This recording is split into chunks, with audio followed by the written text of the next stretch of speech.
Hello, traders. FX Pip Collector here. Today is Tuesday, October 8th, and I'm going to be analyzing the Euro US dollar, starting on the monthly, working my way all the way down to the 1 hour time frame for the full top-down analysis. But first, don't forget to check out my website, fxpipcollector.com, if you would like to get access to my trade signals, my daily members-only live streams on Zoom, and my 34 video trading course. But anyways, on the Euro dollar, I do see the possibility of this possibly going down and being like an A, B, C, but I'm still not really 100% convinced on that. I still think there's a pretty good chance that eventually it is going to keep on making its way up to either make it a running flat or an expanding flat wave C. So taking it down to the weekly time frame. On the weekly time frame, we do have a breaker structure to the downside, and it does look like a 1, 2, 3, 4, 5. Now, it never took out this high, which I feel like it should have if it was a wave B, so I'm still pretty bullish overall. I think there's a pretty good chance we are probably in for a pretty decent pullback, which will probably last a while, but I still think that the odds are probably much higher that eventually it will continue the uptrend. So taking it down to the daily time frame. On the daily time frame, nice breaker structure to the downside, as you can see.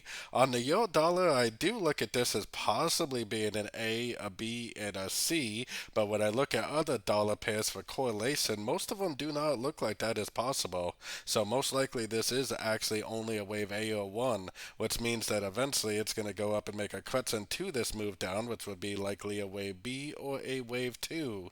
Like I always say, the trading strategy is exactly the same for a B and a 2, which is looking for longs on shorter time frames. The trading strategy is exactly the same for wave A or wave 1, which is looking for shorts on shorter time frames. So definitely not important to know the difference. Going down to the 4 hour time frame, kind of looks like it's a 1, 2, 3. We're probably in a wave 4 right now, which will probably go up quite a bit more, maybe even go up and take out these previous highs, maybe end up looking something like that before it ends up going down and making a wave 5.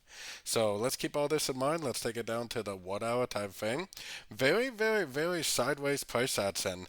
Have a feeling that we probably are already in a wave 4, which is probably going to eventually go up and take out these highs for a wave 4, and then probably go back down eventually for a wave 5 like this.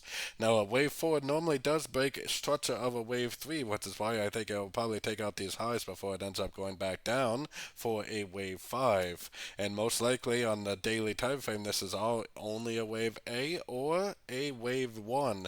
And like I was explaining, it's really not important to know the difference between an A or a 1 because the trading strategy is exactly the same for either scenario, which is looking for shorts on shorter time frames. So don't forget to join my free Discord group, which is linked over here in the corner. And as always, thank you and happy trading.